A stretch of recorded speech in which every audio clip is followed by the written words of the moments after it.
Dhaka college ও city college শিক্ষার্থীদের মধ্যে ফের সংঘর্ষ, আহত 4।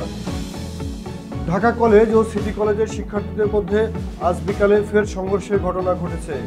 এতে 4 জন শিক্ষার্থী আহত হয়েছেন। প্রত্যক্ষদর্শীরা জানান, সায়েন্স ল্যাব এলাকায় ঢাকা কলেজের ছাত্ররা একটি বাস ভাঙচুর করে।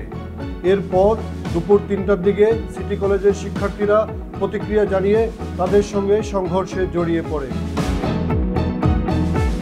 রাজনৈতিক দলের বিরুদ্ধে শাস্তির সুপারিশ করতে পারবে ট্রাইব্যুনাল, আন্তর্জাতিক অপরাধ ট্রাইব্যুনাল অধ্যাদেশ অনুমোদন। মানবতা বিরোধী অপরাধে জড়িত রাজনৈতিক দলের বিরুদ্ধে ট্রাইব্যুনাল শাস্তিমূলক ব্যবস্থা নেওয়ার সুপারিশ করতে পারবে, এমন বিধান রেখে আন্তর্জাতিক অপরাধ ট্রাইব্যুনাল অধ্যাদেশ 2024-এর খসড়া অনুমোদন দিয়েছেন উপদেষ্টা পরিষদ। বুধবার সচিবালয়ে উপদেষ্টা পরিষদের বৈঠকে এ অনুমোদন দেওয়া হয়। প্রধান উপদেষ্টা ডক্টর মোহাম্মদ ইউনূস বৈঠকে সভাপতিত্ব করেন। ছাত্রদের নেতৃত্বে আসছে নতুন রাজনৈতিক দল।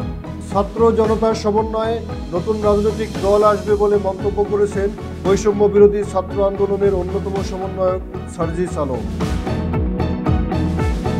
পুলিশের নতুন আইজি বাহারুল আলম।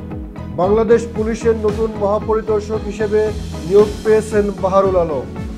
বুধবার বিকেলে স্বরাষ্ট্র মন্ত্রণালয়ের এক প্রজ্ঞাপনে এই নিয়োগের কথা জানানো হয়।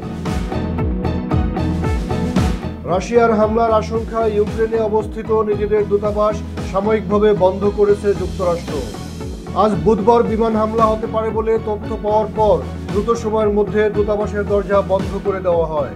যুক্তরাষ্ট্রের দূরপাল্লার ক্ষেপণাস্ত্র ব্যবহার করে রাশিয়ার অভ্যন্তরে ইউক্রেনের হামলা নিয়ে চলমান উত্তেজনার মধ্যে আজ এমন পদক্ষেপ নিল ওয়াশিংটন। রাশিয়ায় মার্কিন ক্ষেপণাস্ত্র দিয়ে হামলা, পরমাণু যুদ্ধের শঙ্কা। মার্কিন যুক্তরাষ্ট্রের দেওয়া দূরপাল্লার ক্ষেপণাস্ত্র দিয়ে প্রথমবারের মতো রাশিয়ার ভূখণ্ডে হামলা চালিয়েছে ইউক্রেন। গতকাল মঙ্গলবার যুদ্ধের সহস্রতম দিনে এই হামলা চালানো হয়। এমন হামলা চালানো হলে পরমাণু অস্ত্র দিয়ে পাল্টা জবাব দেওয়ার হুঁশিয়ারি আগেই দিয়ে রেখেছে মস্কো। তাই গতকাল হামলার পর ইউক্রেন যুদ্ধ আরও সংঘাতের দিকে মোড় নিতে পারে বলে আশঙ্কা করা হচ্ছে। মণিপুর সংকটের জন্য ভারতের স্বরাষ্ট্রমন্ত্রী অমিত শাহের পদত্যাগ দাবি কংগ্রেসের। ভারতের মণিপুর রাজ্যের চলমান সংকটের জন্য স্বরাষ্ট্রমন্ত্রী অমিত শাহকে দায়ী করেছে বিরোধী দল কংগ্রেস।